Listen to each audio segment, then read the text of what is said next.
Is that what I do? Is this it? Yep, you're on. Just before we get started, I was just going to tell you guys, if you don't really like motivational books because they're kind of boring, this is one I read that kind of is in more of a story form, and it's about how to like really love on your people. It's about this realtor who has a failing business and thinks he needs to spend all this money in marketing, then finds out he just needs to dive deeper into his relationships. So it's called The 7 Levels of Communication by Michael Mayer. So that's where I got some of my stuff out of. But Linda's going to tell you a little bit more about what we're here for, why we're here, what we're doing. Well, I guess let's start with who the heck are we? Yeah. So I'm Linda Birch. I'm the team leader here at Keller Williams. I've been here as an agent for the last 15 years, and the large majority, and we're talking like 90% of my business is through past clients and referrals centered around events. So this is it's something that I've been doing for a long time. It's something that I'm passionate about. It's easy for me to call people and say, hey, come to the party, rather than who that wants to buy solar investment real estate. And that's why we're here. Liz, tell us about it. So I had the honor of working under Linda when I was brand new in the business, and she was just ramping up, getting the whole event thing going. So it's been kind of cool over the years, the trial and error we've gone through, and we've really got it dialed in to figure out how you need to say, what you need to say, when you need to say it to your people, to not only have a really great event and get it so that it becomes like your people are expecting it, but to actually get business from it too. So this last year I went on my own and I didn't do a great job in marketing. I decided the one piece of marketing I would do was for events. And that resulted in nearly half of my business coming from, in some way, shape, or form, an event or a call before an event or a call after event. So the moral of the story here is it's not about the event. I'm going to say that. It's not about the event. I think we get wrapped up in this idea that like it has to be perfect and it needs to be like catered and professional and decorated and like fancy, and it's not about the event, guys. The events are great. Do events that you enjoy, do events that you would love to show up to personally, that speak to you, something that you actually are motivated to go and do and share with people. And like really honestly, like leave it at that. Plan something that you want to do. The magic to this system is the calls before and the calls after, because people want to know that you care enough to invite them to a thing. They may not even come, but you care enough to call them and invite them. And that's where the trick is in this whole system, is making sure that people are aware of what you do, which is sell real estate. Just show that people in your SOI forget what you do every 17 days. That's why there's a 36 touch. Do the math there. You're reminding people who you are and what you do about every 2 weeks. So if you incorporate events into that, then one of those 36 touches every month, more than likely, is going to revolve around an upcoming event that you have. Where now, instead of calling and feeling like you're bothering people, you're calling and inviting them to something fun you're looking forward to doing, and reminding them that you're in real estate. Does that make sense? So Linda and I put together this handout that's 3 pages. So this gives you the whole playbook, if you will, on what you're going to do over the next 6 weeks. Today, we're just going to go through this first page, which is step 1 and step 2. And step 1, because most of us are in this office, and so you're probably doing this event, yes, you're doing the event, the Santa with cookies event that we're doing in magically 6 weeks. December 6th, is that right? So, December 6th. In case you all don't know, the event is December 6th here in this office. We have all of the marketing pieces put together for you, but it's cookies and photos. Photos with Santa. From what I understand, it's like selfie photos. Like they're going to have like a tripod and your people can set up their phone there. That's what I understand. So then people, like, we don't have to pay a photographer, and we also, because they want this to be a free event for our agents. Yeah. People aren't bugging you for photos, even though you should definitely take photos of your people and post them on your social media. Part of the system, you're going. So obviously the most important things, and I just touched on this a little bit about going into the event, is probably you're going to want to give yourself about a full 8 weeks to get this process done, because a lot of your pre-planning is going to happen in the first 2 weeks. So at 8 weeks out from when you want to host your event, you're going to look at the following criteria. Where is the event going to be? Why are you having the event? Who should be there? When is it? What cause are you supporting if you're adding a charitable element to that event? And how much is it going to cost you? So before you do any marketing to your clients, before you tell anybody anything, like answer all of those questions, because that's going to be really important going into how you structure the rest of this system. So why are you doing the event? So do you want to, for example, grow your database? Do you want to deepen relationships with your people? Are you wanting to thank them for something that they've done for you? Like, have a really specific purpose in mind. The same thing goes with open houses. If you walk into an open house knowing, today I'm going to add 20 people to my database, it gives you a little bit more motivation than just like, hey, I'm going to put some signs out on this corner, I'm going to sit in this stranger's house on my computer for 2 hours and hope that somebody wants to talk to me. You've got to have a purpose behind what you're doing. So that's the why. The who are you inviting? So is this a VIP client event? Is this an event where anyone can come and I just want to meet new people? Is this an event tailored to families? Is this an event tailored to an adult date night? Who are you looking for? That way you can kind of narrow down who you're calling. Then you're going to look at when you've identified the who, how are you going to call? And that's what Liz is going to talk to. Yeah. So my first question is, how many people have a database or a CRM or somewhere where you store your people? Yay. Who has more than 200 people in that database? How many do we have? 330? 500? 500. Okay. So if you have, I just kind of wanted to know that because I did some quick math before the class. And if you have less than 200 people in the database, you can call 33 people a week. That's pretty reasonable. That's like, I'm not very fast at math, but that's less than 10 people a day. You can, so 7 people a day. 7 people a day. That's how many. Yep. So there's a lot of different ways that you can classify your database. Does anybody currently classify their database, or is everybody just equally the same? Okay, how do you guys classify?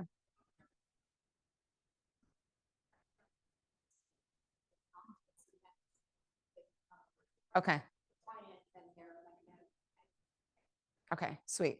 That's a great way to do it. There's even a more simple way, because I got a little bit of analysis paralysis when I was trying to figure this out, because when I first started classifying my database, I was going off of this book, and what they kind of talk about is your A+ or your ambassadors, which means, and this could be your VIP, you can call it whatever you want, but they're the ones that refer you multiple times, have a large network, are outgoing, and actually speak up for you. I think a lot of us have ambassadors that absolutely love us that don't actually speak up for us. And so it's up to us to train them to become the ambassadors.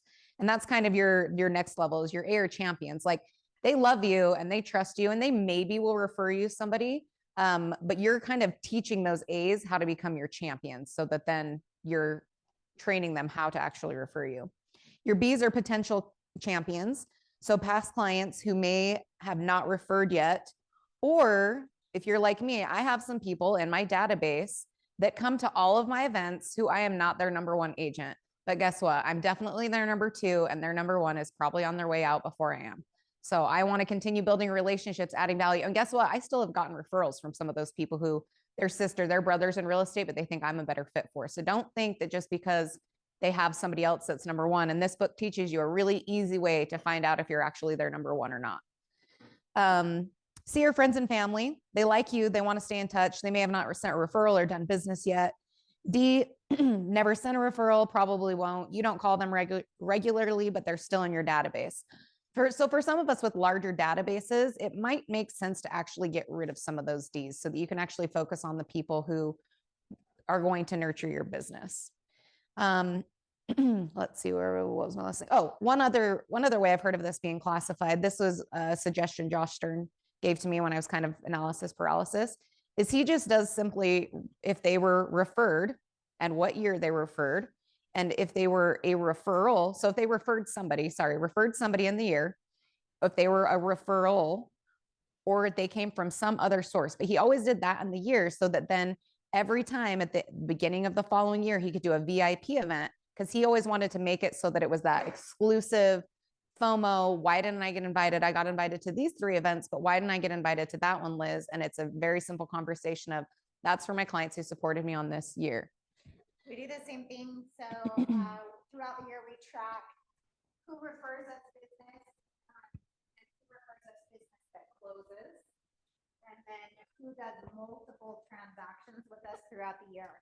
And then we take a look at the end of the year, and in late January, we do a very exclusive high-end dinner for those VIP clients, and we get the same effect. We have people that are like, how do I get an invite to that? This is how. Because you post about it. Post about it. That's how they get the FOMO. Like it's not something that you necessarily blast to the database, right? Because it's going to be an exclusive. It's a little bit different when you're doing that VIP event. You're doing like an actual invitation. You're doing a phone call because you're probably having 20, 30 people. Like you're calling and texting and making sure all those people really know that they're coming to that event.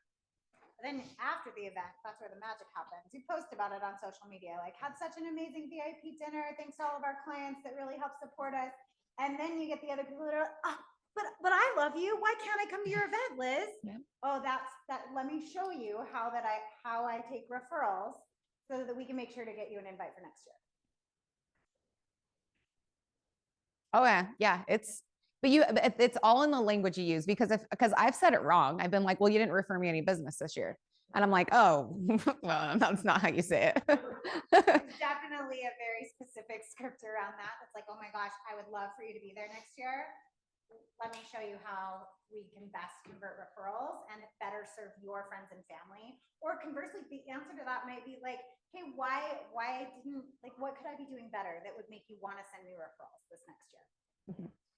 Lots of different conversations. Do you like clients that actually close that year also? So multiple closings. So it's buy, sell. If they buy and sell, yes, they're on that list. And then if they refer us business that closed. And I think it depends on how big your business is, right? Like you're closing 10 transactions, maybe you do invite every single person plus the few that referred you, right? You're closing 20, 30, 40, and you're like trying to keep a reasonable event. So you just kind of decide how it's going to be for you and your business. Yeah.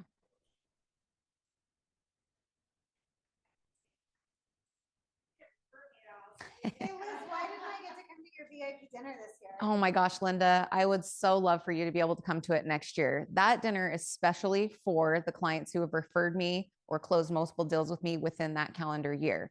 So if there's anybody that you know who's looking to buy, sell, or invest in real estate, will you please, instead of just giving out my name, will you actually call or text me? Because I know you told me about your sister, but I never heard from her. So if you call or text me their information, there's 100% chance that I will actually reach out to them. And that gets you a ticket. For me, that gets them a ticket. If they just even make the attempt to refer, I don't necessarily have to have them close, but that's my current, right? Later on, I might be like, oh, they have to refer and close. I've actually been asking my clients to do yeah. Somebody that is by herself, instead of just giving them my name, feel comfortable, just start through text, and that way your way to reach out or have them feel comfortable in having starting a conversation. Get that all the time. They just bought a house. What's it with you? No, you didn't even tell me about it. Yeah, so the tip for that, right? You teach people how to refer you. And the thought process behind that is it's awkward when somebody gives you a name or a number of a stranger. And like how often when I give you someone else's business card, what's the likelihood that you're going to actually reach out to them and call them? Little to nothing, right? If you reach out to me, I'm happy to make that awkward phone call and introduce myself. I can promise you that I will reach out to those people. I just would hate for them to miss out on the opportunity of getting to know me because they're scared to call me. And also there's a really good little in this third page where the event scripts are. No one's more important to me than the people that are important to you. Who do you know? Blah, blah, blah. We know that part. And then there's kind of a follow-up is, will you do me a favor? When you do hear of someone, will you pick up the phone and call me? Awesome. I'd love to provide them with the same level of service that we provide to all our friends and clients and won't fall through the cracks. So that's a good little takeaway that you can just take. So it's all in the setup, right? It's all in the conversations we're having. It's all in how do you want to be referred by your clients, and then teaching them how to do that, because it's the curse of knowledge. We assume that people know that just by sharing our information, that's good enough. And the statistics show that it's not.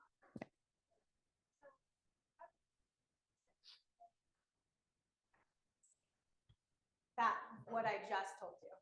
Like, chances are, if you're sharing my name with people, they feel awkward calling me because they don't know me. Let me take the awkward out of it, and you give me their number, and I will reach out to them. And I'll make you look like a rock Yeah, star. I'll make you look like a rock star. All right. Any other questions about that? Okay, I think we're on this. Are we still, do we already cover all those? Oh, no, we didn't. When, what costs? Obviously, the rest there in step one, that's pretty simple. When are you having it? Date and time. What cause are you? Like, if you're doing a charitable cause, identify the cause. What is the need? How do you market that? And then gamifying the event. Is there some sort of door prize? Is there some sort of contest that you're facilitating? And what does that look like going into it? And then the last thing is cost.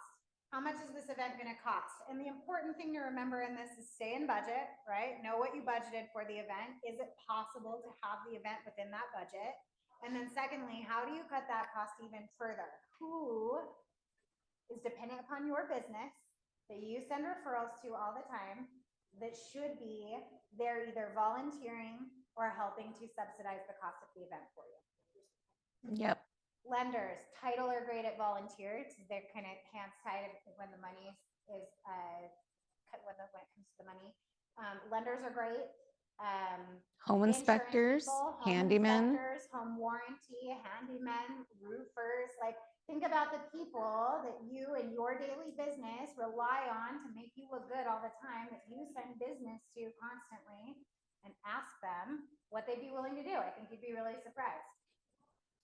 And then kind of going a little bit back to the causes, people like to support something. I found just with my event, like if I can add on a little tack at the end of like, we're supporting this cause. And like she said, gamify it, some kind of prize will keep people there longer and keep them mingling. There's kind of some different ways you can do prizes. We'll probably get into that on another day, but it keeps people there, I think, a little bit longer and helps them mingle and get to know each other even better. So it's even more like a party. Yeah, so food drives, bring a can of peanut butter, bring a can of food.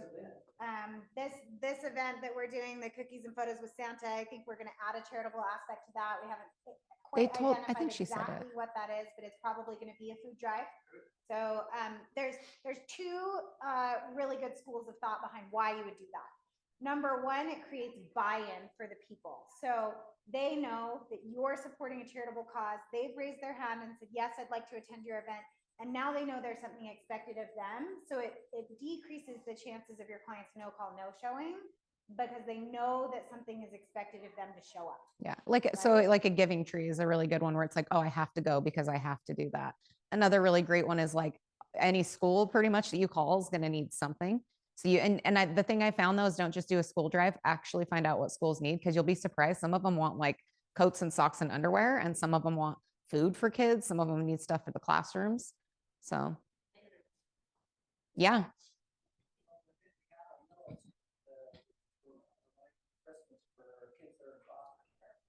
Yes. I think that's, there'll be some information on the flyers. And then we do have prizes. We're going to have business that have sponsors.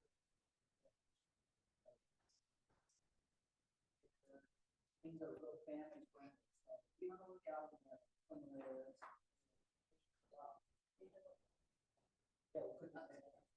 yeah, so those are just some things to think about. The other thing to think about is if it's an event where you know it's particularly costly and you're collecting RSVPs, you might consider adding some sort of ticket element, like whether it's like $1 or like a donation to get a ticket, something that causes them to be actually involved in the process of RSVPing for your event is going to trigger them to not want to miss it. It's kind of like the whole idea that when RC Willie, who sells furniture, has like a free hot dog day, like everyone's like, cool, I'm gonna go get my hot dog. They're not there for a hot dog, they're there to buy furniture. The same thing with your events. If you can get them, like if there's a hook, if there's a reason for them to be there, the chances of them not showing up are much less. I went to an event one time where you had to like, I was like, this is so genius. They got everybody to bring, you had to bring an expensive bottle of champagne. But you had to bring champagne and then that got the party drunk. So I was like, well, that was smart. Anyways. Yeah, there's a great book. If you guys are doing like smaller scale VIP events, like 20, 30 people, that kind of stuff, there's an excellent book that you should pick up. It's called The 2-Hour Cocktail Party. And there's some really, really good strategies in there that get people to show up and leave on time. Yeah, because that's Important always thing tough, for any right? high driver types out there. Please say. I actually read that. It's really great, Yeah. right? And it's like so simple. And at the same time, it's a system. It's how to structure a party to work in your favor. Okay, so for this week, you kind of have two different tasks. So this is like a boot camp series, right? So every week you come, it's going to be actionable items we want you to take that week and come back and say, like, we're Lee, and like, yes, I did it, or no, I didn't. Raise your hand and report your number. So the first step is obviously if you need to, if you have that need, is to classify your database.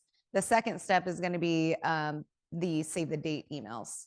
You want to talk a little about this or? Yeah, so there's a couple of different ways that you can do this depending on the size of the event. Save the date email. If you have a way to mass email your database and kind of determine who is coming to this event, do that. If you don't already, there's a couple of different ways you can do it. Number one, obviously just send out an email to those you've identified that can go and link it to like a Google Doc or an Eventbrite page where you can keep track of RSVPs so that you know who is coming and how many people are coming with them.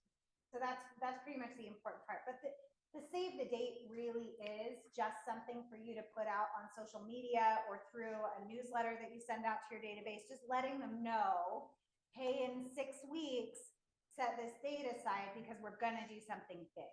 So it's a little bit of a teaser, but it also allows people enough time in their schedules to be like, oh yeah, that's the thing I want to go to. And they probably don't have plans already 6 weeks. And one of the big keys there is figuring out some way to get people to RSVP. I saw a huge shift in how many people came to my events by adding the RSVP factor. And then also not only just letting Eventbrite send the automated email, but as simple as like, because I usually will get like 30 or 50 people to come, and it's kind of hard to call that many people right before. So you can use like slide dial broadcast or even a simple text message, you're copy and pasting. Hey, just wanted to make sure you're still coming, because just that extra added a day or two before the event makes them feel like, oh, I really am special and she wants me there. This isn't just some stupid thing that she asked me to RSVP for that she doesn't care about. Yeah. Some of the other tools that we've been using, they talk about it in the 2-Hour Cocktail Party, are paperless posts. So there is a small cost to that platform, but it's beautiful. It sends you an email that looks like a handwritten invitation. It collects RSVPs. You can message guests back and forth and remind them of the event or remind them to RSVP. That's a great platform to use. Eventbrite is great. They are changing Eventbrite to paid as well. So be aware of that. Or if you're tech savvy, creating a Google form where you can have them enter their name, phone number, email address, and then how many people will be attending with them. That's a good record keeping tool that's free as well. Can you do that on the command of the for texting? Command is not yet equipped to do like an event platform style RSVP. That's why we've given you these alternatives. Command is great for housing your database, right? I'm using it for I text everybody. Like I have a birthday thing, I get a text on their birthday. I also just a text and send it out as a smart plan, right? Yeah. Can you link it to this Google Doc? You know? Yeah, of course. Okay. I'll figure it out.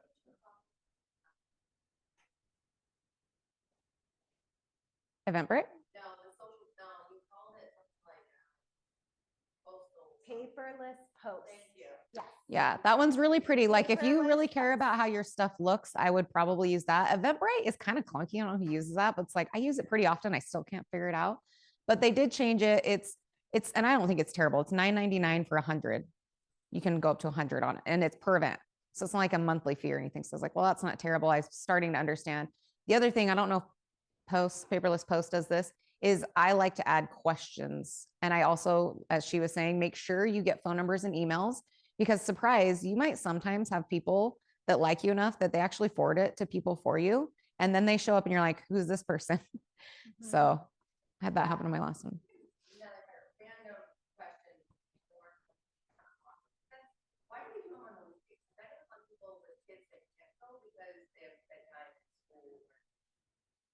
or something other than. It's a great segue into host the events when you want to do them. Yeah, so for your event, again, look at who is coming and then what is the best Yeah. time gonna be for that demographic of people to show up. And then the other one is what works for you. The answer to the office event question is, because access on the weekends is difficult and because, it's, nobody wants to work on the weekends when they're working in their own business. Yeah.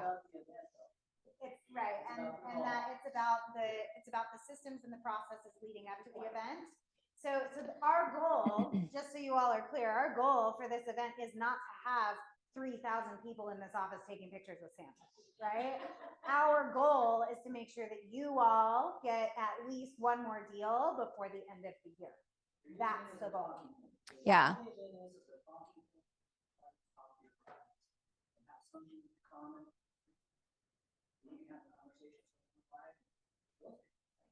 Yep.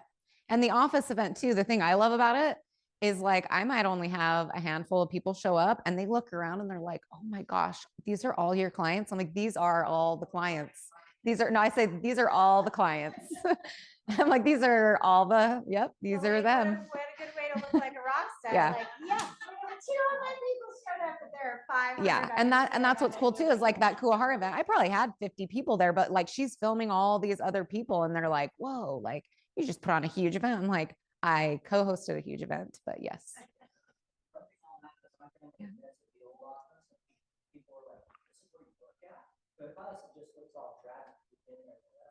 Mm-hmm.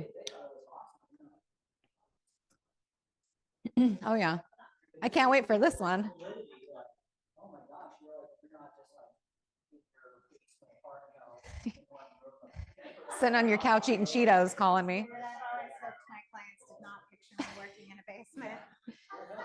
look really good. It's hard to address like what day the guy that wrote that book about the cocktail parties that has to do with it. Because all the other days that we went to. Traveling Mondays or Mondays. But again, that book specifically is written for cocktail parties. It's true, But knowing your audience, I don't think you're gonna have a bunch of adults looking for a cocktail party sitting on Santa's lap. At least I would hope. But like, cater to your audience. Yeah. Yeah.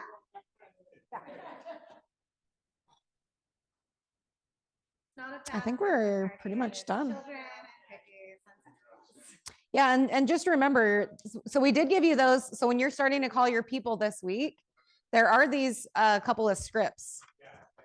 And they're very simple. And there's a couple of key points. Like number one is like, you're calling on business. So it doesn't turn into 3 hours of how's you and the kids and you never actually tell them what you called about. And then one of my favorite things, and one thing I always struggled with was like at the end of the call is the dismount, that very last line. Now, Linda, is there anything else I can do for you today? And it's shocking how many people are like, actually, do you know? And then you get to connect them with somebody that you are wanting to refer business to. And Yeah, so the calls are pretty specific, right? Hey, Liz, it's Linda. Is now a good time? Yep. Do you have a couple of yeah, minutes? what's up? So make sure you're not bothering them first. Second is the value delivery. Hey, for my business coming up, I've got this event on December 6th. I wanted to make sure you save the date. We're doing cookies and photos with Santa. Can I count on you to be there? Oh yeah, that sounds like fun. Fabulous. And then Liz, what can I do for you today? My roof is leaking. Great. Let me get you in touch with my roofer. How else can I help? I don't know. I think that's it. Great. Fabulous. I'll make sure to get you in touch with the roofer. Will you do me a favor and let me know if you hear of anybody else that I should be helping? And I'll be in touch in the next couple of weeks with more information about our event. Yeah, I can do that. Great. You guys, that's a 15-second phone call. You can do that, right? And then also on this language for your emails, when you put out the save the date, kind of the key point here is that third line. I'm hosting this event because I want to show you that I appreciate you for all of your support over the years. Without you and your referrals, I would not be who or where I am today. With the uncertainty in the real estate market, I want to assure you that I can help your family, friends, etc. So it's like you're telling them this is to appreciate them and also to remind them to keep you in mind. That was a big key factor like in this last year that I shifted and like, all of a sudden, when I was calling them about the event, they're like, oh, by the way, my sister Lisa is going to be buying a house soon. Like, I'll get you in contact. Here's the thing, the last few years, starting with 2020 up until last year, we're like this constant hamster wheel of like never being able to catch up. And people would ask you like, how are you? And you're like, oh my gosh, I'm so busy. And what's happened is we've conditioned people to think that we are too busy to help them. So the response to that is, I am never too busy to help you. Yep. Right? I'm never too busy to help you and your friends or your family or anyone you know that needs real estate help. Just reminding them, and it's okay to say yes when they say, oh, but you're so busy. Yes, I am busy. I'm never too busy to help. No one's more important to me than the people that are important to you. Have you found like a specific time versus phone call or just random or whatever? I send out emails that I never, doing all of that great stuff. So a great time for you guys to be making these calls and sending out these emails and text reminders is going to be tomorrow, Wednesday, during that call around. Let me tell you why they chose tomorrow between 3:30 and 5:30 on a Wednesday to do this call around. It's because MIT and Harvard Business Institute did a study that showed the best time to reach people is Wednesday and Thursday afternoon between 3:30 and 5:30. And one of the other, which surprised me, one of the other best times is like between 8 and 9 in the morning. I used to be like, that's way too early until I had a kid. And I was like, oh, everybody's awake, aren't they? So, but it's surprising. Like, don't get in your head that people, here's the thing too, because a lot of the times you will catch people on the way to work and they won't be able to talk to you very long, but you can at least schedule a time to talk to them later when they have more time. And when you ask somebody, is now a good time? And they say no, great, when's a good time for me to call you back? And make a note and call them back when they say is a good time. The fact that you called, the fact that you listened, and the fact that you respected their boundaries, people are going to remember, hey, my real estate agent called me, right? And that's the goal, And you follow right? through. Every 17 days, they forget what you do. So if you're just calling them and in a very thoughtful way, respecting their time, then they're going to remember that you called, even if you never actually get to get a hold of them later. And I've also heard, Sabrina, that between Tuesdays and Thursdays in the morning for social media and email posts. I don't remember where I heard that, but I heard that's like usually the highest open rate. So again, weekends, Mondays, Fridays.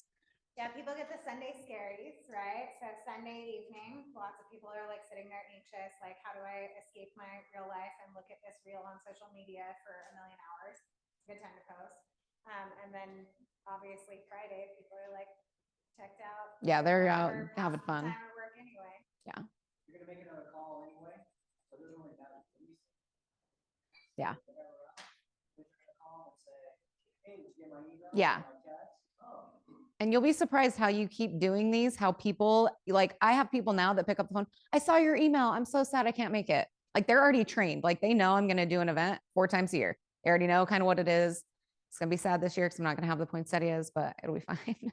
But when they start expecting and knowing what your event is, it becomes much easier. You don't feel like you can actually get people to the event, which I think there is some importance of getting, especially when you're doing an event all by yourself, you need a few people to show up, right? You do an office event, it's not quite as important, but you'll learn over time that people start getting used to it and you can train them how to do it, how to RSVP. Which is why you should pick events that you love. Yeah. Because you're going to have to do them over and over and over. And you'll get better every time. Okay, so action steps for this week. Obviously, go through, classify your database if you haven't already. And step 2 is get the save the date sent out and posted to everyone. If you have any questions, feel free to reach out to Liz and myself. If you wouldn't mind, if you don't have the marketing, please make sure to email either one of us. We can send it out to you. And we're also going to be sending it out in today's email to the office. Don't email me for the marketing. Ask Makai. Yes. Don't email me for the marketing. Ask Makai. If you have questions, you can email or call me. It will get sent out to you this afternoon. The great thing about this event and what we're doing, some on the events today, so I'll talk about this real quick, is we want you guys to do more business. And we know events work. These two are going to live doing it. And it's not the event, it's like we said, it's about the office is down here. We've got Santa, we've got it all set up, we've got the cookies, the cocoa, the prizes, we've got the marketing. All you gotta do is just call your people. That's what we're doing. Yep. Questions? Okay, we'll see you all next week. Yeah, you're welcome.